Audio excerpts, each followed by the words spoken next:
마치 아름다운 예술작품처럼 보이는 행성. 태양계에서 가장 큰 행성 목성입니다. 지구로부터 6억 2,800만 킬로미터 떨어진 목성은 지구에서 굉장히 멀리 떨어져 있지만 그 크기가 매우 커서 육안으로도 쉽게 관측할 수 있습니다. 목성의 반지름은 지구의 약 11배나 되며 부피는 지구의 1,300배가 넘습니다. 목성의 가장 깊숙한 내부에는 얼음이나 암석으로 이루어진 핵이 존재하고 그 위로는 액체 금속수소, 그 위로 헬륨이 작은 물방울 형태로 존재하는 비균질 지역과 수소 분자 지역, 그리고 대기가 존재할 것이라 추정됩니다. 목성은 내부 압력으로 인해 액체화된 가스질 멘틀과 지구와는 비교하기 힘들 만큼 거대한 금속 암석질 핵을 갖고 있습니다. 목성의 강력한 중력과 자기장은 이러한 거대한 핵과 멘틀로 이루어진 질량에서 나오는 것이며 만약 목성이 가스 안으로 이루어졌다면 뭉치지 못하고 카이퍼 벨트로 쓸려나가 얼어붙었을 것입니다. 따라서 목성에는 대기권을 잡아둘 수 있는 무거운 핵이 내부에 존재한다는 것입니다. 학자들은 목성의 중심핵 질량이 지구 질량의 10배에서 20배일 것으로 추정하고 있습니다. 목성의 행성 표면은 목성 내부의 엄청난 열과 압력으로 인해 뜨거운 액체 수소의 바다로 구성되어 있을 거라 추측됩니다. 두꺼운 대기층 때문에 행성 내부에서는 당연히 태양과 우주를 볼 수 없으며 칠흑 같은 암흑만이 가득할 것입니다. 오직 빠른 자전과 물질 구성의 차이로 생겨난 것으로 추측되는 거대한 수소구름의 흐름만을 볼 수 있을 것입니다. 초속 수백 미터 이상의 태풍과 남아메리카 대륙 크기의 번개, 무지막지한 압력과 열, 지구의 2.5배나 되는 중력, 몇 초만 쐬어도 즉사할 수준의 방사선과 지속적인 피폭, 지금까지 발견된 그 어떠한 생명체도 생존 불가한 환경이 바로 목성입니다. 목성의 액체 수소 바다의 깊이는 최소 4만 킬로미터로 추정됩니다. 또한 목성 내부로 접근하면 할수록 어마어마한 압력까지 더해지기 때문에 현재의 과학기술로 목성의 내부 탐사는 불가능할 것으로 보입니다. 목성의 방사선. 목성의 방사선 양은 지구 방사선의 500만 배입니다. 목성은 엄청난 양의 방사선을 방출하는데 갈릴레이 위성 중 목성에서 가장 가까운 2호 표면에 서 있다면 하루 동안 36시버트의 방사선에 피폭당하게 됩니다. 저 정도 시버트면 30초만 노출되어도 위험한 수준입니다. 지구에서 받는 자연적인 방사선 양이 연간 2.312시버트인 걸 감안하면 엄청난 양인 것입니다. 목성 대기 3층으로부터 약 35만 킬로미터 떨어진 2호에서 1년간 산다면 지구에서의 500만 배가 넘는 양의 피폭당하는 셈인 것이죠.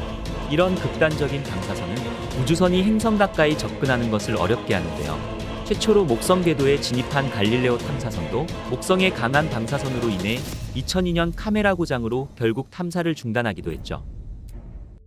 목성의 질량. 목성의 질량은 지구의 318배 정도로 이는 태양의 1000분의 1에 해당하는 엄청난 질량입니다. 목성의 질량은 다른 태양계 행성들을 합친 것보다도 무거운데요. 태양계 나머지 7개 행성의 질량을 전부 다 합쳐도 목성의 절반도 되지 않을 정도입니다.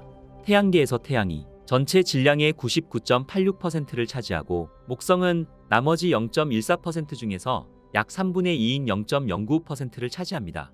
뒤를 이어 토성이 0.029%를 차지하며 나머지 행성들을 모두 합쳐도 태양계 질량의 0.016% 정도밖에 되지 않습니다. 목성이 조금만 더 컸다면 태양계가 쌍성계가 됐을 수도 있었을 것이라는 이야기가 있으나 사실 목성이 조그만한 적색 외성이라도 되기 위해서는 80배는 더 무거워져야 합니다. 설령 목성이 지금의 100배 질량을 가진 적색 외성이 되었다고 해도 현재의 목성 궤도 거리라면 지구에 도달할 빛은 고작 햇빛의 0.02%에 불과하기 때문에 지구 표면 온도에는 직접적인 영향은 없습니다. 그러나 이는 보름달 밝기의 80배에 해당하므로 대낮에는 붉게 보이고 밤에도 야행성 생물들이 생활하기 어렵게 만들어서 야행성 생물들이 생기지 않았을 것이며 강력해진 중력에 의해 태양계 구조가 격변되면서 지구에 위협을 가할 수는 있었을 것입니다. 소행성과의 충돌. 목성의 거대한 중력은 수많은 소행성들과 충돌을 일으킬 정도로 엄청납니다. 바로 그 대표적인 사건이 1994년 7월 갈릴레오 망원경이 기록한 슈메이커 레비9 혜성의 목성 충돌 사건이었습니다. 2년 주기로 목성을 돌던 슈메이커 레비9 혜성이 목성의 중력에 의해 혜성이 조각나 차례로 목성과 격돌했습니다. 이 충돌로 인해 목성에는 지름 12,000km의 상처를 남기게 됩니다. 이처럼 혜성이 조각난 이유는 혜성이 점점 목성에 접근함에 따라 혜성의 모양을 유지하는 자체 중력보다 목성의 중력의 영향이 더 커졌기 때문입니다. 이렇게 위성이 행성의 기조력에 의해 파괴되는 지점을 로슈 한계라고 합니다.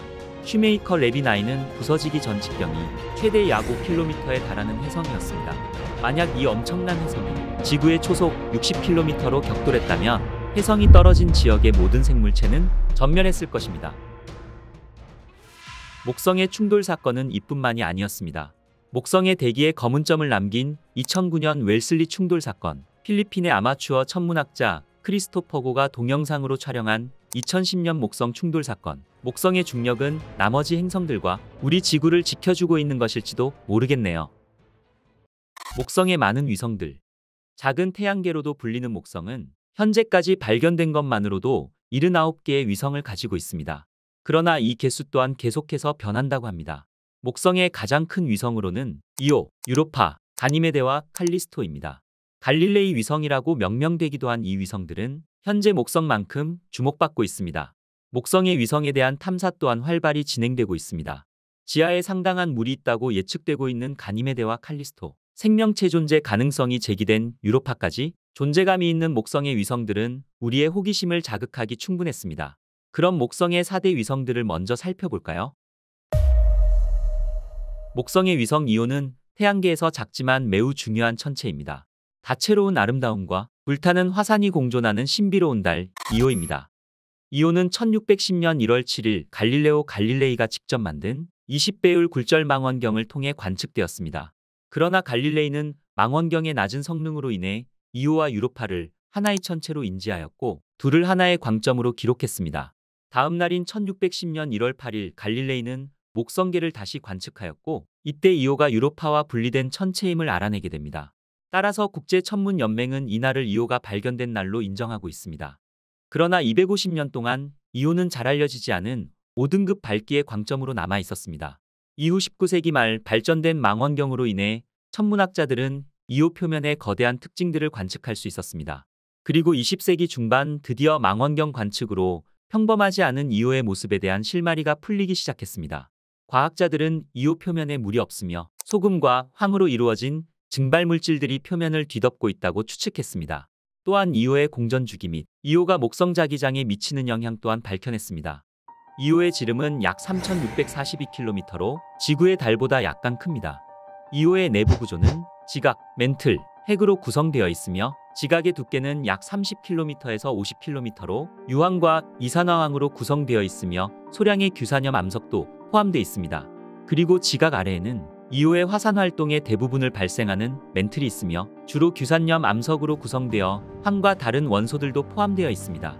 이오의 중심핵은 밀도가 높은 금속성 핵이 있으며 핵이 반지름은 약 350km에서 900km로 추정되며 중심핵은 주로 철과 니켈로 구성되어 있습니다. 이오의 표면 아래에는 섭씨 1200도에 달하는 마그마 바다가 존재합니다. 이 마그마 바다는 두께가 50km에 달하며 멘틀의 약 10%를 차지하고 있습니다. 이오의 궤도는 목성뿐만 아니라 이오와 다른 갈릴레이 위성 간의 중력 상호작용과 밀접하게 연관되어 있습니다. 목성에서 가장 가까운 이오의 공전 주기는 1.771만의 목성 주위를 한 바퀴 공전합니다.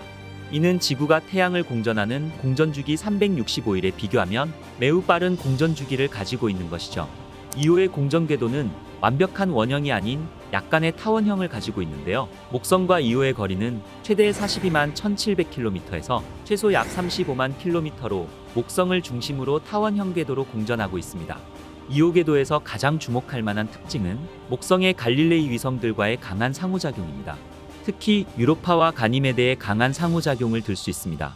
궤도 공명이라 불리는 위성들과의 중력 작용은 이오가 공전하고 있는 궤도에 주기적인 변화를 일으키며 이오 표면에 상당한 조석가열과 지질학적 화산활동을 일으킵니다. 이오는 매우 독특하고 역동적인 대기를 가지고 있습니다. 주로 이산화황가스로 구성된 매우 얇은 대기를 가지고 있으며 그 외 나트륨, 산소, 이산화황과 같은 미량의 다른 가스들로 구성되어 있습니다. 이오의 대기는 화산 활동으로 인해 매우 유동적입니다. 이오에는 400개 이상의 활화산이 있는데 이 화산은 끊임없이 가스와 입자를 대기 중으로 내뿜습니다. 최대 300km의 화산 기둥들은 많은 양의 황과 다른 휘발성 화합물들을 생산합니다. 이러한 화합물들이 이오의 얇은 대기로 휩쓸려 올라가는 것입니다. 이오의 지속적인 화산 활동은 대기 중에 상당량의 이온화를 생성하게 하며 이는 높은 전하를 띤 환경을 초래하게 합니다. 이오의 전리층은 지구보다 수백 배 더 밀도가 높으며 목성 주변 지역을 채우는 플라스마의 주요 공급원입니다. 이오는 목성에 가까이 있기 때문에 목성의 강력한 자기장으로부터 강한 복사를 받습니다. 목성의 자기장을 따라 움직이는 전자들이 이오의 대기입자들과 상호작용을 통해 일어나는 현상으로, 이 복사는 이오의 대기가 자외선과 가시광선으로 빛나도록 하여 이오 주위에 아름답고 독특한 오로라를 생성하는 것입니다. 우리는 보이저 1호가 전송한 사진을 통해 형형색 색의 물질로 덮여있는 이오의 모습을 확인할 수 있었습니다. 이오의 표면에는 황과 다른 휘발성화합 물로 덮여 있으며 용암, 산, 구덩이 등을 포함한 다양한 지질학적 특징으로 이루어져 있는 것을 확인할 수 있었습니다. 이러한 특징들은 목성과 다른 위성들이 가하는 조성력에 따른 화산활동에 의한 것으로, 이오의 표면이 지구의 표면처럼 지질학적으로 젊다는 것을 의미하기도 합니다. 수백 킬로미터까지 흘러가는 용암류와 최대 17km의 높은 산, 그리고 다양한 크기의 구덩이까지 독특한 지형으로 인해 이오의 표면은 매우 특이하게 형성되어 있습니다. 이오의 표면에는 파테라라고 불리는 화산활동으로 인한 함몰 지형이 박혀 있습니다. 이 중 가장 주목할 만한 지형은 지름이 200km가 넘는 로키파테라 화산입니다. 로키파테라는 주기적으로 분출하는 용암호수로 최대 500km까지 도달할 수 있는 거대한 용암 분수를 생성합니다. 이러한 플럼 현상은 태양계에서 가장 강력한 폭발 중 하나이며, 이 분출 기둥은 이오의 화산으로부터 초당 1km 속도로 뿜어져 나오면서 기체와 먼지로 된 거대한 우산 모양의 구름을 만드는 것입니다. 1974년 파이어니어 11호에 의해 촬영된 최초 이오의 북극 모습입니다. 주황색으로 빛나는 이오의 모습이 아련해 보이네요. 파이어니어 10호에서도 이오의 확대 이미지 촬영이 계획되었으나 안타깝게도 높은 방사능으로 인해 관측기기가 작동하지 않았습니다. 파이어니어 탐사선은 우리에게 과학적으로 의미 있는 자료들을 보내왔습니다. 파이어니어 탐사선의 전파 추적을 통해 이오의 질량과 정확한 크기를 측정하였으며, 이오가 갈릴레이 위성 4개 중 가장 밀도가 높다는 것도 알 수 있었습니다.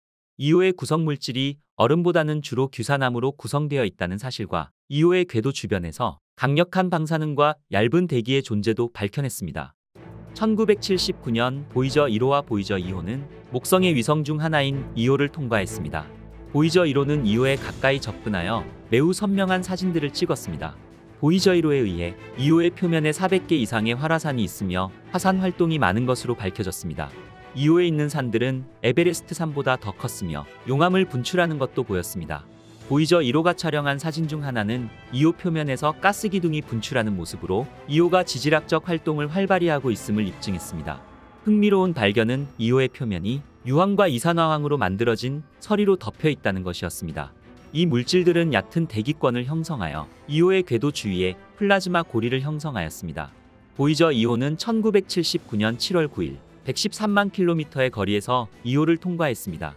그러나 보이저 1호만큼 가까이 접근하지는 못하였지만 여전히 가스 기둥이 활동 중인 것을 관측하였고, 펠레 화산은 2번의 근접 통과하는 사이에 화산 활동이 중단된 것을 확인할 수 있었습니다. 보이저호의 임무를 통해 우리는 이오의 지질 활동에 대한 새롭고 흥미로운 사실들을 알 수 있었습니다. 1995년 갈릴레오 탐사선은 목성에 도착하여 보이저 탐사선의 후속 관측을 포함한 이오 관측을 시작하였습니다. 비록 이 관측 동안 근접 사진은 찍히지 않았지만 1995년 12월 7일 갈릴레오 탐사선은 이오가 태양계 내의 행성들과 유사한 큰 철심을 가지고 있다는 것을 발견했습니다. 또한 갈릴레오 탐사선은 몇몇 기계적 결함에도 불구하고 이오에 대해 많은 데이터를 전송하였습니다. 그 예로 갈릴레오 탐사선은 화산 폭발에서 분출된 물질의 성분을 결정하기 위해 필란파테라 화산 폭발을 관측했습니다. 이 화산은 마그네슘이 풍부한 고철암과 규산염 마그마로 이루어져 있는 것으로 밝혀졌습니다. 갈릴레오 탐사선은 많은 활화산과 다양한 형태의 산들을 보여주는 수많은 이오의 사진을 촬영하였습니다. 이오의 표면 변화는 보이저 탐사선과 갈릴레오 탐사선 사이에서 관찰되었으며, 갈릴레오 탐사선이 목성을 도는 동안에도 관찰되었습니다. 갈릴레오 탐사선은 1999년 말과 2000년 초, 2001년 말과 2002년 초에 각각 3번씩 이오를 가까이서 지나쳤습니다. 행성의 중력을 이용하여 속도와 궤도를 수정하는 탐사선들의 플라이바이를 통해 이오의 산과 화산에서 발생하는 지질학적 과정을 밝혀내었고, 자기장의 존재를 배제하였으며 화산 활동의 범위를 보여주었습니다. 2000년 12월 카시니 탐사선은 토성으로 가는 도중 이오를 짧은 시간 관측했습니다. 이 관측은 트바시타 파테라 화산이 이오의 오로라에 영향을 끼친다는 것을 밝혀내었습니다. 이오의 화산 활동이 목성 자기장의 하전 입자에 영향을 줄 수 있고, 이는 오로라에 영향을 줄 수 있다는 것을 의미합니다. 우리 태양계에서 가장 매혹적인 천체 유로파. 태양계 지구형 천체 중에서 가장 매끄러운 표면을 가지고 있으며 생명체의 가능성을 품고 있는 신비로운 위성 유로파에 대해 알아보겠습니다. 1973년 파이어니어 탐사선이 유로파에 근접 촬영한 최초의 유로파 모습입니다. 유로파는 갈릴레오 위성들 중 가장 작은 위성이지만 직경이 3100km로 지구의 달보다 약간 작지만 태양계의 모든 위성 중에서 6번째로 큰 위성입니다. 유로파는 1610년 1월 8일 갈릴레오 갈릴레이에 의해 발견되었습니다. 시몬 마리우스 또한 유로파를 발견했다고 여겨지지만 갈릴레오가 발견한 내용을 시몬 마리우스보다 먼저 출판하였기 때문에 갈릴레오에게 우선권이 있었습니다. 유로파는 그리스 신화에 나오는 제우스의 구원을 받아 크레타의 여왕이 된 에우로페의 이름을 따서 지어졌습니다. 유로파는 갈릴레이에 의해 3개의 다른 큰 위성들인 이오와 가니메데, 칼리스토와 함께 발견되었는데, 이오는 1610년 1월 7일 갈릴레오 갈릴레이가 파도바 대학교에서 굴절 망원경을 사용해 발견하였습니다. 하지만 갈릴레오의 망원경 성능 문제로 이오와 유로파는 서로 떨어져 있는 것처럼 보이지 않았고 하나의 점이 있는 것처럼 기록되었습니다. 이오와 유로파가 처음 분리되어 보인 것은 바로 다음 날인 1610년 1월 8일로 국제천문연맹의 유로파의 발견일로 정의되어 있습니다. 유로파의 공전. 유로파 궤도의 긴 반지름은 약 67만 900km이며 평균 공전 속도는 13,740km/s로 목성 주위를 3.5일마다 공전합니다. 유로파에는 조석고정이라는 매우 특징적인 현상이 있습니다. 조석잠금 또는 조석고정은 물체의 같은 면이 항상 궤도를 돌고 있는 다른 물체를 향할 때 발생하는 중력 현상으로, 이것은 더 큰 물체가 더 작은 물체에 가하는 중력에 의해 발생합니다. 유로파는 조석으로 목성에 고정되어 있는데, 이는 유로파의 같은 면이 항상 목성 주위를 공전할 때 목성을 향한다는 것을 의미합니다. 이런 현상으로 인해 유로파는 목성에 오직 한 얼굴만 보여주게 되는 것이죠. 이러한 이유 때문에 유로파 표면에는 오직 목성만 바라보는 직계점이라 부르는 한 지점이 있으며, 이곳에서 목성을 바라보면 마치 목성이 하늘 한가운데에 고정되어 있는 듯 보입니다. 유로파의 궤도는 목성의 다른 위성들이 미치는 중력으로 인해 약간 찌그러져 있습니다. 그로 인해 유로파의 목성 직계점 또한 평균 위치 근처에서 왔다 갔다 하게 만듭니다. 유로파의 궤도가 목성과 가깝게 되면 목성의 강력한 중력으로 인해 유로파의 모양을 변형시키고, 목성으로부터 먼 지점으로 이동하면 약해진 중력으로 유로파가 다시 원래 모습으로 되돌아가게 되는 것이죠. 이러한 운동이 표면을 쥐어짜며 유로파의 조석 가속 현상을 만듭니다. 유로파의 궤도 이심률은 이오와의 궤도 공명으로 유지됩니다. 따라서 유로파의 조석 가속은 유로파의 내부가 움직이면서 마찰열을 만들어 바다가 얼지 않게 하는 에너지를 만드는 것이죠. 이 에너지의 발생 원인은 이오가 목성 주위를 돌 때 목성으로부터 받은 에너지를 유로파와 가니메데로 보내기 때문입니다. 이렇듯 갈릴레이 위성인 가니메데와 유로파, 이오는 각각 1대 2대 4의 궤도를 공명하며 공전하고 있습니다. 이는 서로의 중력이 서로에게 영향을 끼치고 있다는 뜻이며, 특히 목성과 제일 가까운 위성 이오는 목성과 유로파, 가니메데의 중력으로 인해 내부가 휘저어지고 있어서 현재까지도 위성 이오의 지표면 내부에서는 화산 활동이 왕성하게 일어나고 있습니다. 유로파의 경우 목성 주위를 도는 이웃 위성 이오의 궤도와 2대 1의 공명을 이루는데, 이는 이오가 목성을 2번 돌 때마다 유로파는 한 번의 궤도를 완성한다는 것을 의미합니다. 유로파와 이오 사이의 중력 상호작용은 조석력을 유발하며, 이는 유로파의 가열과 조석 굴곡을 경험하게 하는 것이죠. 또한 목성의 또 다른 위성 가니메데와도 1대 2대 4의 공명도 가지고 있습니다. 이는 가니메데가 목성 주위를 한 바퀴 돌 때 유로파는 2바퀴 도는 것을 의미하는 것이죠. 이 공명은 달들 사이의 중력 상호작용을 일으켜 유로파의 가열과 지질학적 활동을 일으키게 됩니다. 즉 조석 굴곡에 의한 가열로 인해 유로파의 지표면 아래에는 액체 상태의 물로 이루어진 해저바다를 가지고 있다고 추측할 수 있습니다. 조석력에 의해 생성된 열은 물이 고체로 얼지 않게 하고 달의 얼음 표면 아래에서 액체 상태를 유지할 수 있도록 해주는 것입니다. 유로파의 표면 온도는 평균 영하 160도에서 영하 220도로 표면이 얼어붙을 정도로 추운 환경으로 아주 얇은 대기를 가지고 있습니다. 1995년 허블 우주 망원경은 대부분 산소 분자로 구성되어 있는 유로파에 매우 얇은 대기를 관측했으며, 1997년 갈릴레오 탐사선은 유로파에서 전리층의 존재를 확인하여 대기권에 대한 증거를 보여주었습니다. 유로파는 목성의 지속적이고 강력한 방사선 폭발로 인해 하루에 약 5400mS의 충격을 받습니다. 만약 이 정도의 방사선에 노출된다면 하루 만에 사람이 죽을 수도 있습니다. 이러한 방사선은 유로파 대기에 많은 영향을 미칩니다. 제트추진연구소 JPL이 실시한 최근 연구에서 유로파가 어둠 속에서도 빛날 수 있다는 것을 밝혀냈습니다. 강력한 방사선 이온이 표면에 침투하여 분자에 에너지를 공급하여 가시광선으로 에너지를 방출하는 것입니다. 또한 이러한 방사선은 유로파 대기에 중요한 역할을 합니다. 유로파는 주로 산소로 구성된 매우 희박한 대기를 가지고 있는데 이러한 대기는 방사선 분해로 생성됩니다. 방사선은 산소 분자를 개별 원자로 분해하고 그 후 다른 분자와 결합하여 새로운 화합물을 형성하며 이 화합물들은 유해한 방사선으로부터 잠재적인 생명체를 보호하는 데 필수적인 과산화수소와 오존을 포함하는 것이죠. 얇은 대기는 지속적으로 노출되는 목성의 가혹한 방사선으로부터 유로파의 표면을 보호해줍니다. 유로파는 태양계 다른 바위나 얼음형 천체에 비해 상대적으로 부드러운 표면을 가지고 있습니다. 이는 목성의 강한 중력에 의해 발생되는 조수에 의해 끊임없이 재구성되고 변형되는 얼음층으로 덮여 있기 때문입니다. 조수현상으로 얼음이 구부러지고 갈라지게 하여 유로파 표면의 융기와 균열 등 여러 특징들을 형성합니다.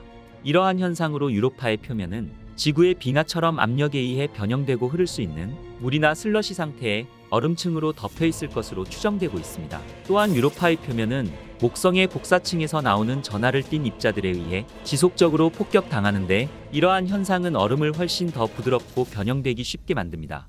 쉽게 말해 조성력과 강력한 방사선 이내로 유로파의 표면이 부드러운 상태로 만들어져 표면을 끊임없이 변화시키며 얼음으로 둘러싸인 지각 아래 바다와 같은 액체 상태의 지형을 가지고 있을 가능성을 가지게 되는 것입니다. 이렇듯 얼음층으로 덮여 있는 유로파는 매끈한 표면을 가지고 있지만 유로파의 적도지역 지각은 15m 크기의 고드름이 하늘로 솟은 구조로 되어 있습니다. 갈릴레오 탐사선이 보내온 자료에 의해 우리는 유로파의 적도가 최대 15m의 얼음 스파이크로 덮여 있음을 확인할 수 있었습니다. 페니텐트라고 불리는 이러한 수직 균열은 칠레 사막과 같은 우리 지구의 건조 기후에 고고도 지방에서 쉽게 발견할 수 있습니다. 이러한 페니텐트는 적도의 직사광선으로 인해 얼음이 녹아 균열이 생긴 것으로 추측됩니다. 유로파의 십자 지형은 반사율이 높은 알베도 지형인 것으로 보여지고 이는 칼날 같은 얼음 기둥이 있는 페니텐트가 낮은 곳에 있음을 가리킵니다. 알베도 지형은 태양계 천체의 표면에서 대조적으로 반사율이 다른, 즉 두드러지게 밝거나 어두운 부분을 말하는데요. 유로파의 얼음 지각의 반사율은 0.64로 태양계에서 반사율이 높은 천체들 중 하나입니다. 유로파는 태양계의 나이임에도 불구하고 크레이터가 거의 없습니다. 지구의 달에는 지름이 25km 이상인 분화구가 5,000개 이상인 거에 비해 유로파의 표면에는 50여 개 미만의 분화구가 있을 뿐이죠. 이렇듯 유로파의 표면은 지질학적으로 약 3천만 년에서 1억 8천만 년에 불과하며 이러한 사실은 유로파의 표면이 끊임없이 변화하고 재형성되고 있음을 알 수 있습니다. 이러한 특징은 유로파 표면에 있는 충돌구들은 상대적으로 젊은 데 비해 표면은 판구조론과 같은 원리로 끊임없이 활동하기 때문이라고 추측되고 있습니다. 유로파의 바다. 과학자들의 추정에 따르면 유로파의 두꺼운 얼음 지각 아래 바다가 존재할 가능성이 제기되었습니다. 최근 이를 뒷받침하는 연구 결과가 발표되었는데요. 나사의 제트추진연구소는 유로파의 두꺼운 얼음 지각 아래 최대 100km 깊이의 바다가 존재하며 이는 생명체가 살 수 있는 가장 유력한 곳일 수 있다는 연구 결과를 발표했습니다. 이는 갈릴레오 탐사선의 자기장 데이터에 의해 밝혀졌습니다. 갈릴레오 탐사선은 유로파 자기장의 급격한 변화를 포착하게 되는데 이는 목성과의 상호작용을 일으키는 유도자기장을 가지고 있음을 보여주는 것이었습니다. 유도자기장은 전기전도성 유체가 없으면 불가능한 현상으로 유로파의 표면 아래 전기가 통하는 전도층이 있음을 나타내는 것입니다. 이러한 전도층은 바로 유로파의 지하에 염류가 있는 거대 바다의 존재를 의미하는 것입니다. 특히 지각의 일부 지역은 80도 정도 회전해서 거의 뒤집힌 것처럼 보이는데 이는 지각과 맨틀이 붙어 있으면 불가능한 것으로 액체층이 존재함을 나타내는 것이죠. 미양 공우주국 나사의 허브루즈 망원경은 얼음으로 뒤덮인 유로파 표면에 염화나트륨이 존재한다는 사실을 알아냈습니다. 유로파에는 20km에서 30km의 두꺼운 얼음층 아래에 100km가 넘는 깊이의 바다가 형성되어 있는데 과학자들의 연구에 따르면 유로파의 바다는 지구 바다의 2배나 큰 부피의 바다를 가지고 있다고 추정하였습니다. 유로파는 태양계에서 물을 가장 많이 가진 천체로 생명체의 가능성을 품고 있는 신비로운 위성인 것입니다. 영국 리버풀 오프대의 신임 총장으로 발탁된 모니카 그레이디 교수는 유로파의 얼음으로 된 표면 밑에 생명체가 존재한다고 밝혔습니다. 지구 바다에 있는 문어와 지능이 비슷하거나 더 높은 형태의 생명체를 찾게 될 가능성이 높다고 밝혔는데요. 이는 지구와 같은 생태계의 존재가 태양계 밖에서도 존재할 수 있음을 의미합니다. 1990년 갈릴레오 우주선이 촬영한 유로파의 모습입니다. 유로파의 표면을 가로지르는 길고 연속적인 선이 보이시나요? 리네아라고 불리는 이 선들을 자세히 살펴보면 선들의 양쪽 가장자리에서 얼음이 서로 엇갈려 이동한 흔적이 보여지는데, 큰 선은 20km 정도 펼쳐져 있습니다. 어두운 부분은 바깥쪽으로 밀려나 있고 중앙은 가벼운 물질로 이루어져 있습니다. 리네아는 유로파의 얼음 지각이 조석가열을 겪으면서 얼음 표면이 점차 늘어나고 당겨지면서 발생합니다. 조석가열에 의해 얼음 지각에 균열이 생겨 따뜻한 층이 노출되고 따뜻한 얼음이 폭발하듯 뿜어져 나오면서 지구의 해령과 같은 방식으로 선을 만드는 것입니다. 갈릴레오 우주선이 보내온 어두운 점 모양의 지형이 보이시나요? 바로 유로파에 있는 또 하나의 특징, 렌티큘러입니다. 렌티큘러는 라틴어로 죽은 깨라는 뜻으로 유로파 지표면의 돈 모양의 봉우리나 구덩이, 매끄럽고 어두운 점 모양의 특이한 지형들이 거칠게 뒤죽박죽 섞여 있는 곳입니다. 이렇게 뒤죽박죽 형성된 렌티큘러들을 혼란 지형이라고 부르는데, 유로파의 대표적인 혼란 지형으로는 코나마나 카오스가 있습니다. 렌티큘러가 생기는 이유는 조석 가속에 의한 현상으로 뜨겁고 밀도가 낮은 물질이 표면으로 솟아오르면서 기존 지각을 위로 밀어올리거나 완전히 뚫고 나가면서 형성되는 것으로 여겨집니다. 2012년 말 허브르 주망원경은 유로파에서 굉장히 유의미한 관측을 하게 됩니다. 바로 유로파의 테두리에서 물기둥이 뿜어져 나오는 것을 발견한 것입니다. 이는 유로파의 극지방 오로라를 관측하다 산소와 수소 입자가 빠르게 움직이는 적을 발견한 것으로 굉장히 유의미한 발견이었습니다. 당시 미국 항공우주국 나사의 연구팀은 목성의 강한 자기장 때문에 전기적 성질을 띤 입자들이 빠르게 움직이며 오로라를 형성하던 중 입자가 물 분자와 충돌해 산소와 수소 이온을 형성했기 때문이라고 분석했습니다. 연구팀은 이 물 분자가 유로파의 내부에서 뿜어져 나오는 것으로, 즉 유로파가 물을 뿜는다고 발표했습니다. 물화산처럼 보이는 이 사진을 통해 유로파가 에베레스트 산보다 20배나 높은 물기둥을 주기적으로 뿜어낸다는 굉장히 유의미한 사실을 알게 된 것이죠. 이는 지표면의 균열로 인해 내부의 물이 분수처럼 뿜어져 나오는 플룸 현상으로 유로파가 목성으로부터 받는 기조력을 계산한 이론과 일치합니다. 유로파의 얼음 표면을 뚫고 분출되는 이 물기둥은 유로파 지각 아래에 바다가 있음을 의미하는데요. 과학자들이 추정한 유로파의 물의 수량은 지구보다 약 30배 이상 많은 양으로서 이 추정이 맞는다면 그야말로 물만 존재하는 천체라고 할 수 있는 것입니다. 유로파의 탐사는 1973년과 1974년 파이어니어 10호와 파이어니 11호가 목성을 지나쳐 가면서 시작되었습니다. 이후 보이저 탐사선은 유로파의 자기장을 측정하여 유로파의 얼음 지각 아래에 있는 바다의 존재를 알게 해주었죠. 1995년부터 2003년까지 8년 동안 목성 궤도를 돌며 유로파를 탐사한 갈릴레오 탐사선, 그리고 현재 목성 궤도를 돌고 있는 주노 탐사선까지 유로파를 방문한 탐사선들은 지표면 아래에 있는 바다와 지질학적 활동, 유기화합물의 가능성 등 우리에게 유로파에 대한 풍부한 정보를 제공했습니다. 유로파의 대표적인 탐사 계획으로는 유로파 클리퍼입니다.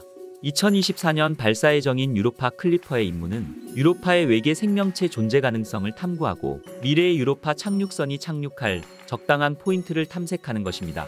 유로파 클리퍼 탐사선은 여러 대의 관측 장비를 탑재한 채 유로파 주위를 수십 번 공전하면서 다양한 정보를 수집할 예정으로, 특히 분출되는 물기둥의 정체, 얼음층의 구성, 그리고 중력과 온도 등 관련 정보를 상세하게 조사한다는 계획입니다.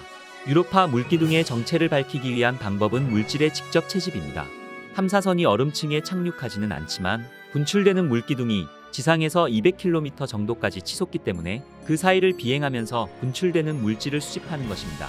탐사선에는 얼음을 관통하는 레이더, 단파 적외선 분광계, 지형사진기와 이온 중성 질량 분석계, 열 감지기와 같은 9개의 장비가 실릴 예정으로 유로파의 표면과 지하 환경을 연구하고 생명체의 흔적을 찾아 잠재적인 거주 가능성을 탐사하게 되는 것입니다. 유로파는 목성에서 가장 큰 위성 중 하나이며 얼음 지각 아래에 액체 상태의 물로 이루어진 해저바다를 가지고 있어 과학자들에게 큰 호기심의 대상입니다. 또한 외계 생명체 탐사는 유로파 탐사의 주요 목표 중 하나이며 현재 달과 그 잠재적 거주 가능성을 연구하기 위한 많은 우주 임무가 시작되었습니다. 매끄럽고 차가운 표면과 활동적인 지질학적 특성, 해저 바다의 생명체 존재 가능성까지 수많은 매력을 가진 유로파에 대한 탐사는 인류가 우주에 대해 영원한 호기심을 품고 있는 한 계속될 것입니다. 태양계의 위성들 중 가장 크고 밝은 위성, 거대 바다의 신비로움을 품고 있는 목성의 위성, 가니메데입니다. 목성의 거인이라 불리는 가니메데는 흥미로운 미스테리를 담고 있습니다. 목성에는 79개의 다른 위성들이 있으며 가니메데는 목성의 4대 위성 중 하나로 갈릴레오 위성 중 세 번째에 위치하고 있습니다. 가니메데는 지름이 약 5262km로 갈릴레이 위성 중에서 가장 큰 위성입니다. 태양계의 첫 번째 행성인 수성보다도 큰 위성인 것입니다. 1610년 1월 7일 갈릴레오 갈릴레이는 자신이 직접 제작하여 만든 망원경을 통해 처음으로 목성의 달을 관찰하였습니다.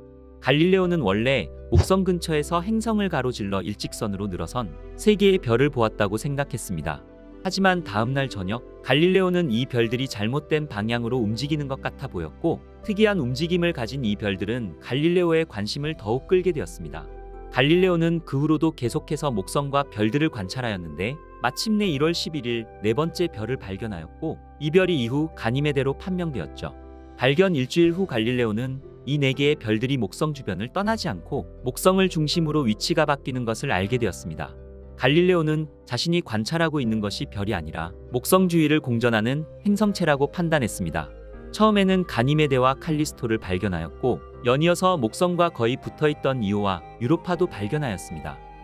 갈릴레오는 자신을 지지해주고 후원해주었던 옛 친구이자 토스카나주의 대공인 코시모 2세대 메디치에게 바쳤고, 갈릴레오가 발견한 4개의 목성의 위성들을 메디치가의 별이라 이름 붙였으며, 이후 갈릴레오의 명명체계는 몇 세기 동안 사용되었고 1800년대 중반이 되어서야 갈릴레이 위성의 이름인 이오, 유로파, 가니메데, 칼리스토로 공식적으로 채택되어 널리 알려지게 되었습니다. 가니메데의 내부 구조는 주성분인 철과 니켈로 이루어진 핵을 가지고 있으며, 규산염으로 이루어진 하부 멘틀과 얼음으로 이루어진 상부 멘틀, 그리고 얼음 지각으로 이루어져 있습니다. 과학자들은 가니메데의 얼음 지각과 암석 멘틀 사이에 바다가 있다고 추정하고 있는데요. 가니메데의 바다가 존재한다는 것은 1994년 갈릴레오 탐사선이 가니메데의 자기장을 발견하면서 알게 되었습니다. 가니메데의 자기장의 존재는 철이 풍부한 가니메데의 액체 핵으로 인해 대류 현상이 일어나기 때문입니다. 이러한 대류 현상은 전기가 흐를 수 있는 높은 전동성을 갖게 합니다. 이는 가니메데 또한 행성과 같은 자기장을 가지고 있다는 것을 의미하며, 자기장을 가지고 있다는 것은 소금물과 같은 전도성 유체를 갖고 있음을 뜻하는 것이죠. 즉, 목성을 돌고 있는 목성의 위성 가니메데에 바다가 존재한다는 것을 확인한 것입니다.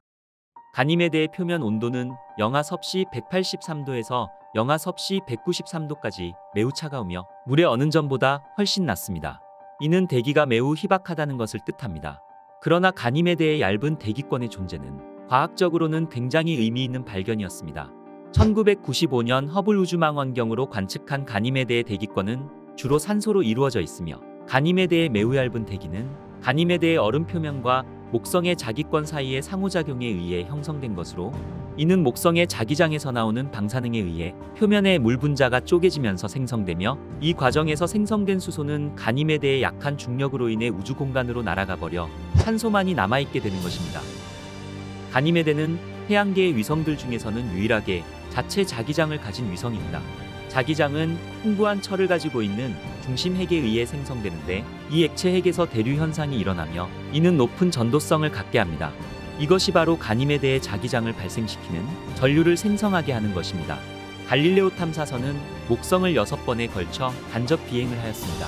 이때 가니메데의 자기장과 목성의 자기장은 독립된 자기 모멘트를 발견하였고, 특히 가니메데의 자기장은 목성의 자기장 안에 있다는 점이었습니다. 가니메데가 목성 주위를 공전할 때 목성의 강력한 자기장으로 가니메데의 자기장이 진동하고 변합니다. 목성의 자기장을 통해 움직이며, 이러한 상호작용은 아주 복잡하여 과학자들의 현재 진행 중인 과학적 연구 주제가 되고 있습니다. 가니메데의 궤도는 목성에서 약 107만 400km 떨어져 있으며, 갈릴레이 위성들 중 목성에서 세 번째에 위치하고 있습니다. 가니메데는 목성 주변을 약 7일 주기로 공전합니다. 가니메데는 목성에서 가장 큰 위성이며 라플라스 공명이라고 알려진 독특한 궤도 구조를 가지고 있습니다. 라플라스 공명은 거대한 행성이 작은 위성과의 상호작용을 통해 어떻게 고리가 유지되는지를 보여주는 삼체 공명입니다. 세 위성의 공전 주기의 비율이 서로의 단순한 부분일 때 발생하는데, 가니메데, 유로파, 이오의 공전 주기는 각각 1대 2대 4의 공전 주기입니다. 이 궤도 구성은 가니메데의 내부와 지질 활동에 중요한 영향을 미칩니다. 위성들 사이의 중력 상호작용은 위성들이 서로 잡아당겨 조석 가열을 일으키며 궤도를 돌면서 목성과 다른 위성들의 중력 변화로 인해 다양한 조석력을 가지게 되는 것이죠. 이 조석 가열은 가니메데 내부에서 열을 발생시키며 화산 폭발이나 지각 변동과 같은 지질학적 활동으로 이어집니다. 조석 가열에 의해 발생하는 열은 고랑, 홈과 같은 독특한 지질 활동의 주요한 원인이 되는 것이죠. 이 같은 조석 가열 효과는 가니메데의 해저 바다에서도 뚜렷이 나타나게 되는데, 조석력에 의한 가열은 가니메데의 얼음 맨틀이 녹는 것으로 이어지며 결과적으로 액체 상태의 해저 바다가 형성되는 것입니다. 이 해저 바다는 가니메데의 암석 중심부와 접촉하고 있으며 이는 생명체가 살기에 적합한 환경을 제공합니다. 전반적으로 가니메데와 유로파 이후의 라플라스 공명은 가니메데의 조석 가열과 지질 활동에 중요한 역할을 하는 것입니다. 가니메데의 표면 반사율은 약 43%로 태양계 위성 중에서 가장 밝습니다. 이는 얼음과 물이 50에서 90% 정도의 비율로 표면을 덮고 있기 때문에 달의 표면 반사율이 12%임을 감안하면 가니메데는 매우 밝게 빛나고 있는 것입니다. 미 항공우주국 나사의 목성 탐사선 주노가 전송한 가니메데의 고해상도 사진입니다. 지표면에 분화구와 두드러진 줄무늬가 보이시나요? 가니메데의 표면은 주변 지형에 비해 상대적으로 높은 부분과 패인 부분이 많이 있으며 이것은 과거 지질 활동이 있었다는 것을 추정할 수 있습니다. 두 가지 지형이 혼합되어 있는 가니메데의 모습입니다. 밝은 물질과 어두운 물질이 섞여 있는 심하게 분화된 지형을 가지고 있는 가니메데는 내부에서 표면으로 방출되는 분화로 인해 가니메데의 표면에 밝은 물질과 어두운 물질이 혼합된 복잡한 지형이 형성되었습니다. 가니메데의 어두운 부분은 위성 표면을 약 3분의 1가량 덮고 있으며 40억 년 전 생긴 충돌구와 그보다 덜 오래된 듯한 광범위한 균열, 능선으로 가로지르고 있는 밝은 부분으로 덮여 있습니다. 이러한 밝은 지역의 균열과 능선의 원인은 아직까지 밝혀지지 않았지만 조석 가열에 의한 판의 이동 때문으로 여겨지고 있습니다. 목성을 방문한 많은 탐사선들은 목성을 지나쳐가거나 목성 궤도에 진입하여 가니메데를 밀접하게 살펴보았습니다. 1973년 파이어니어 10호는 목성을 지나쳐가며 우리에게 가니메데의 사진을 전송하였으며 파이어니어 11호는 1974년 목성을 지나가며 위성들에 대한 정보를 지구로 전송하였습니다. 이후 보이저 1호는 1979년 목성을 지나쳐가면서 가니메데의 크기가 타이탄보다도 더 큰 크기를 가지고 있다는 것을 정확하게 알아내었고 위성들의 지형도 관측하였습니다. 그리고 1995년 갈릴레오는 목성 궤도에 진입한 후 1996년부터 2000년까지 6번의 근접 통과를 실시했습니다. 갈릴레오 탐사선은 가니메데 표면에서 264km 떨어진 곳을 지나갔으며 1996년 근접 통과를 통해 가니메데의 자기장 또한 발견하였습니다. 이후 갈릴레오 탐사선은 여러 가지 스펙트럼을 지구로 전송하였고 이 이미지를 통해 가니메데 표면에 존재하는 물도 발견하게 되었죠. 갈릴레이 위성 중 가장 바깥쪽에 있으며 지름이 약 4820km로 수성과 비슷한 크기를 가지고 있는 위성. 우리에게 잘 알려지지 않아서 더욱 신비로운 목성의 위성, 칼리스토입니다. 칼리스토는 1610년 1월 7일 갈릴레오 갈릴레이에 의해 발견되었습니다. 당시 갈릴레이에게 목성과 그 위성들에 대한 관측은 매우 중요했는데 이는 지구가 우주의 중심에 있는 것이 아니라 태양 주위를 돈다는 생각 때문이었습니다. 목성의 위성들의 움직임을 관찰함으로써 갈릴레오는 그것들이 지구가 아닌 목성의 궤도를 돌고 있다는 것을 알게 되었습니다. 따라서 목성이 하늘에서 정지된 점이 아니라는 것을 알 수 있었죠. 칼리스토와 목성 사이의 평균 거리는 약 188만 킬로미터입니다. 목성과 상당히 멀리 떨어져 있는 궤도로 인해 칼리스토는 궤도 공명이 일어나지 않습니다. 즉 달이 목성 주위를 한 바퀴 도는 데 걸리는 시간은 16.7일입니다. 칼리스토의 궤도는 약간 찌그러진 타원형 궤도를 가지고 있으며 목성의 적도 기준 0.19도로 약간 기울어져 있습니다. 칼리스토의 자전주기는 대략 16.7일이며 이는 목성 주위를 도는 공전주기 16.7일과 같습니다. 이렇게 자전주기와 공전주기가 같은 이유는 조석고정이라는 현상 때문인데요. 조석고정으로 자전주기와 공전주기가 같아지면 칼리스토의 같은 면만 항상 목성을 향한다는 것을 의미합니다. 칼리스토는 자기장이 없어 목성의 자기권에서 온 하전입자의 폭격을 받아 칼리스토 주위에 얇은 플라즈마 토러스를 만듭니다. 목성의 달인 칼리스토의 온도는 태양으로부터 먼 거리와 낮은 반사율로 인해 극도로 춥습니다. 표면 온도는 하루의 위치와 시간에 따라 영하 120도에서 영하 180도 사이입니다. 낮은 반사율은 칼리스토가 햇빛을 매우 적게 흡수한다는 것을 의미합니다. 목성의 4대 위성 중 하나인 칼리스토는 매우 얇고 약한 대기를 가지고 있습니다. 대기는 주로 이산화탄소와 산소로 구성되어 있으며 칼리스토의 표면과 목성의 자기권에 있는 화전 입자의 상호작용에 의해 생성된 것으로 추측되고 있습니다. 칼리스토의 얇은 대기는 지구와 같이 대기를 가두고 열을 유지하지 못합니다. 이것은 매우 큰 온도 변화를 초래하는데 낮과 밤의 온도차가 극적으로 변할 수 있다는 것을 의미합니다. 대기를 연구하는 것은 달의 역사와 표면의 형성 과정에 대한 중요한 단서를 제공할 수 있습니다. 칼리스토의 내부 구조는 지각과 멘틀 그리고 핵으로 구성되어 있습니다. 칼리스토의 가장 바깥층인 지각은 주로 물 얼음과 다른 휘발성 화합물로 구성되어 있습니다. 지각의 두께는 다른 갈릴레이 위성들에 비해 상대적으로 얇은 20km에서 30km 사이로 추정됩니다. 지각 아래에는 암석과 얼음의 혼합물로 구성된 멘틀이 있습니다. 멘틀의 두께는 최대 600km이며 부분적으로 또는 완전히 대류하는 것으로 보여지는데, 이는 칼리스토의 내부에서 나오는 열이 지구의 멘틀처럼 멘틀이 순환하도록 할 수 있다는 것을 의미합니다. 칼리스토의 중심에는 바위와 금속으로 구성되어 있는 중심부가 있습니다. 중심 핵의 크기와 조성은 잘 알려져 있지 않지만 다른 갈릴레이 위성들의 중심 핵보다 작고 밀도가 낮은 것으로 추측하고 있습니다. 칼리스토 내부의 주요 특징 중 하나는 액체 물의 잠재적인 해저의 존재입니다. 갈릴레이 탐사선의 자기장 관측으로 인해 표면 아래 전도층의 존재가 확인되었습니다. 이 층은 잠재적으로 생명을 품을 수 있는 바다일 수 있다고 생각됩니다. 이는 칼리스토의 지각 아래 50에서 200km 깊이에 염분이 포함된 바다가 존재하는 것을 의미하는 것이죠.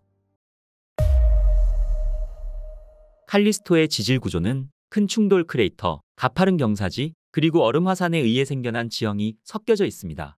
칼리스토의 표면은 태양계에서 가장 오래된 것 중 하나이며 약 45억 년 전에 생성되었습니다. 이는 포화 상태에 가까운 수많은 충돌구들을 통해 알 수 있었습니다. 칼리스토는 화산 활동이나 판구조롱과 같은 지질학적 흔적을 전혀 나타내지 않기 때문에 표면이 오랜 세월 지난 후에도 온전한 상태로 남아 있습니다. 칼리스토 표면의 실제 모습을 보러 가시죠. 직경이 1600km인 칼리스토에서 두 번째로 큰 충돌구 아스가르드입니다.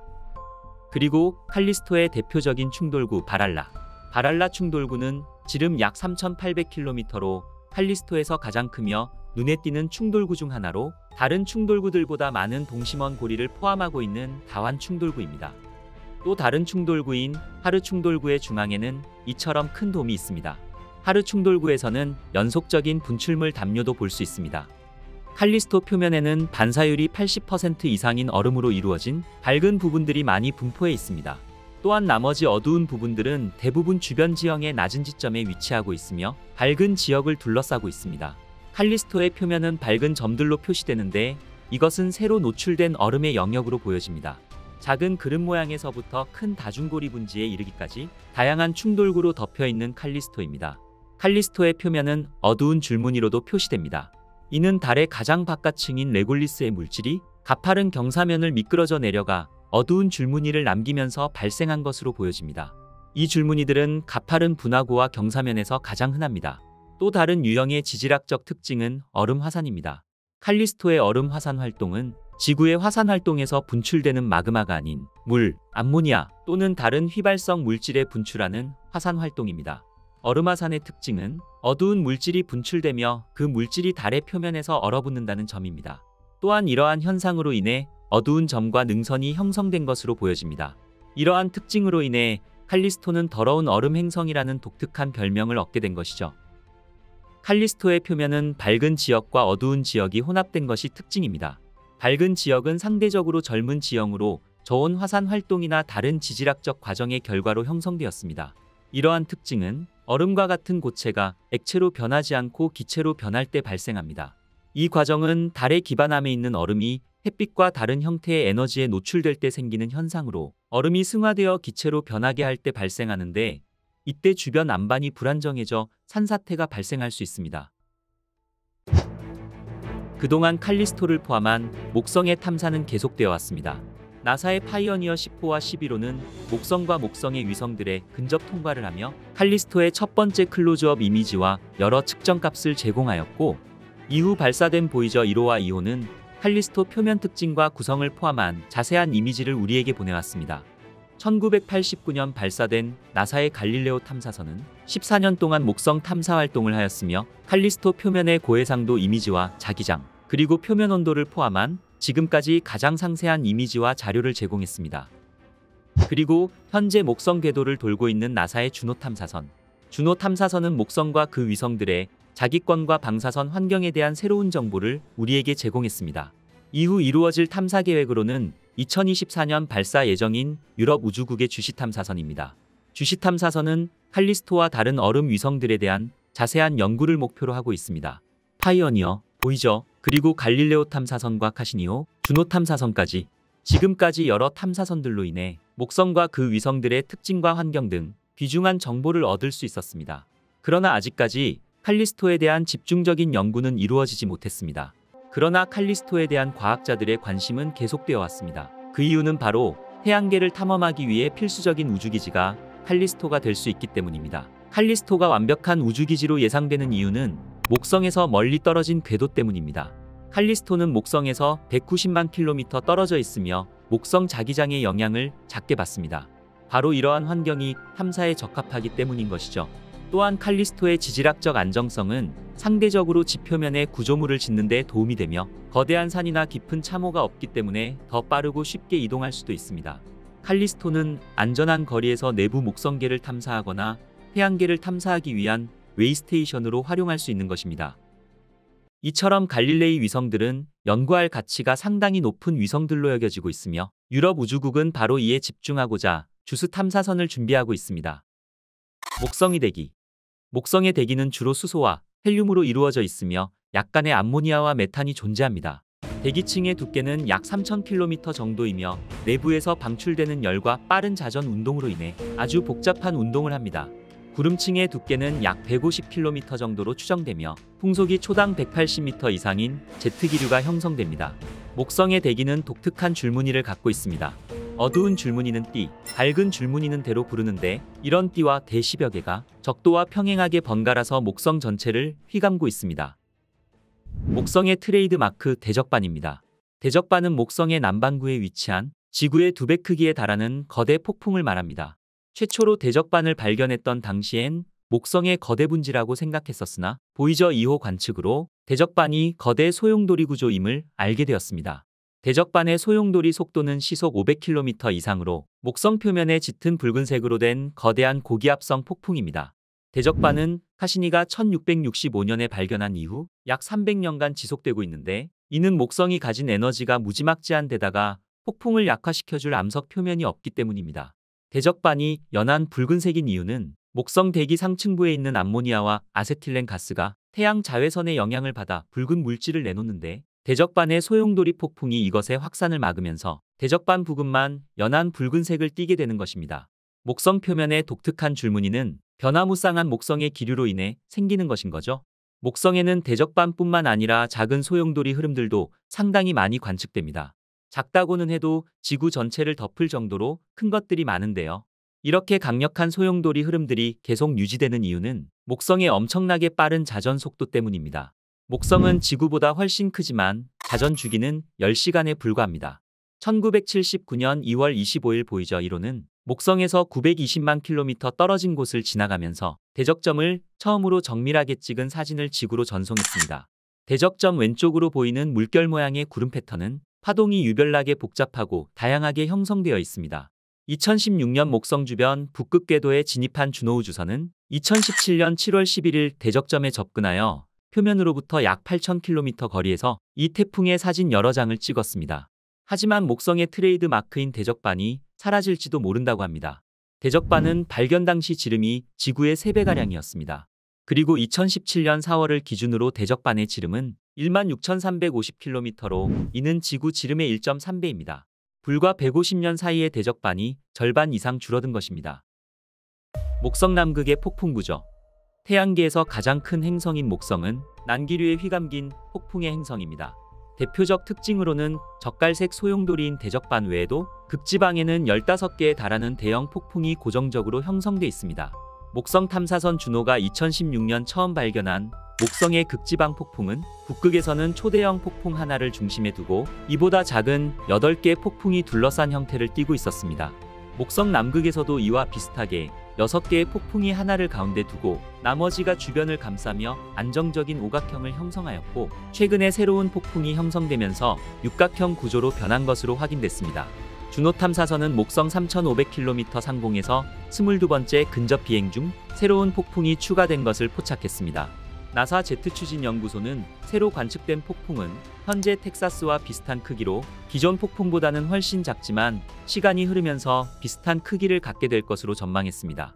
풍속은 시속 362km로 기존 폭풍과 비슷한 것으로 나타났습니다. 지금까지 목성에는 총 9대의 우주선이 목성을 방문했습니다. 최초로 목성을 관찰한 파이어니어 10호부터 파이어니어 11호, 보이저 1호와 보이저 2호, 율리시스, 카시니 하이언스, 뉴호라이즌스, 갈릴레오 탐사선, 그리고 주노 탐사선까지 인류는 우주에 수많은 탐사선을 보내왔습니다. 그중 1979년 보이저 탐사선은 목성의 고리개를 발견했으며 행성의 구름과 폭풍 사진을 수천 장 찍었습니다. 이 사진으로 신비한 대적반이 거대한 폭풍인 것을 알 수 있었습니다.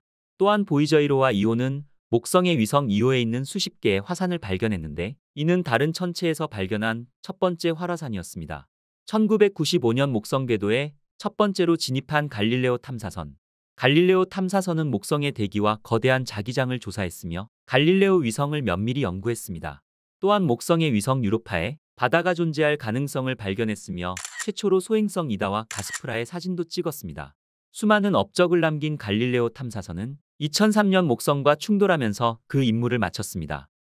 그리고 주노 탐사선입니다. 두 번째로 목성 궤도에 진입한 주노 탐사선은 2016년 목성에 도착해 소용돌이치는 두꺼운 구름에 쌓인 목성을 탐사했습니다. 2025년 9월도는 탐사선의 수명이 다할 때까지 거대의 기체 행성을 탐사할 예정인 주노 탐사선은 우리에게 목성의 여러 가지 모습들을 보여주고 있습니다. 지금부터 감상하시죠. 2018년 4월 9일 목성 탐사선 주노는 가지런한 황토색 횡선 사이에 대적반 하나만 놓여져 있던 모습과는 달리 지금까지와는 전혀 다른 낯선 목성의 모습들을 보내왔습니다. 형용할 수 없는 경이로움과 한편으로는 공포감마저도 느껴지네요. 마치 빈센트 반 고흐의 별이 빛나는 밤을 연상케 합니다. 목성의 돌고래 구름이라는 제목의 흥미로운 이 사진은 주노가 목성의 16번째 금목점에서 찍은 사진입니다. 원본 사진의 재가공을 거쳐 완성된 이 사진 속 모습에는 목성의 구름 속을 헤엄치는 듯한 돌고래의 모습이 선명하네요. 목성의 대기 패턴을 더 잘 강조하기 위해 주노 이미지의 색상을 인위적으로 향상시킨 이 사진은 가스행성 목성의 특징인 목성의 가스 포락선의 난류를 더 명확하게 볼 수 있게 하는 사진입니다. 밝은 대리석 빛깔을 내며 우주에 떠있는 모습이 한편의 명화를 보는 것 같습니다. 주노가 보내온 목성의 남극 모습입니다. 거대한 가스구름으로 덮여있는 목성 대기로 인해 목성의 적도에 해당하는 지역에서는 지구보다 큰 소용돌이 폭풍이 일고 있습니다. 주노는 목성의 남극과 북극 지방에서도 반경 600에서 1000km인 폭풍이 무리를 지어 발생하는 사실을 알아냈습니다. 질서가 전혀 없는 카오스 상태에 가까운 이 폭풍은 반지름이 1400km인 가장 규모가 큰 폭풍도 있었습니다. 지구에서 발생한 가장 큰 폭풍보다 10배 이상 큰 규모입니다. 2020년 8월 25일 허브루 주망원경은 소용돌이 치는 구름과 가스로 가득 찬 목성의 모습을 공개했습니다. 목성과 그의 위성 유로파의 모습입니다. 다채로운 색깔의 구름띠의 모습이 인상적인 이 사진은 목성으로부터 약 6억 5천만 킬로 떨어진 곳에서 촬영됐습니다. 허브루 주망원경은 목성의 오로라도 관측했습니다. 목성 극지대 상층에서 거대한 오로라 현상이 일어나는 모습입니다. 지구보다 넓은 면적에서 푸른빛이 쉴 새 없이 반짝이는 모습이 아름답기까지 합니다. 제임스 웹 우주망원경. 2022년 제임스 웹 우주망원경이 촬영한 목성의 모습입니다. 적도 주변의 고리가 보이시나요? 거대한 구름띠까지 깊은 바다를 담아놓은 듯한 모습이네요. 북극과 남극의 고위도 지역에 나타난 오로라까지 선명하게 볼 수 있습니다. 인류는 목성과 목성 2위성을 더 많이 탐사하려는 노력을 기울이고 있습니다. 바로 그 노력이 나사의 유로파 클리퍼 미션입니다. 외계 해양 탐험 임무를 목표로 하고 있는 유로파 클리퍼는 2024년 스페이스X의 펠컨 헤비에서 발사될 예정으로 2030년 목성 궤도에 진입해 4년간 최소 44회의 유로파 근접 관측을 목표로 하고 있다고 합니다. 끝없는 인류의 연구와 도전이 앞으로 우리가 맞을 세계에 어떻게 펼쳐질지 기대가 됩니다. 모든 신의 지배자인 주피터, 바로 목성의 이름입니다. 지금까지 태양계 행성의 지배자 목성의 모습이었습니다. 저는 또 재밌는 우주 이야기를 가지고 다시 찾아뵙겠습니다. 그리고 궁금하신 부분이 있으시면 아낌없이 댓글 올려주시고요. 구독과 좋아요는 저에게 큰 힘이 된답니다. 끝까지 시청해주셔서 감사합니다.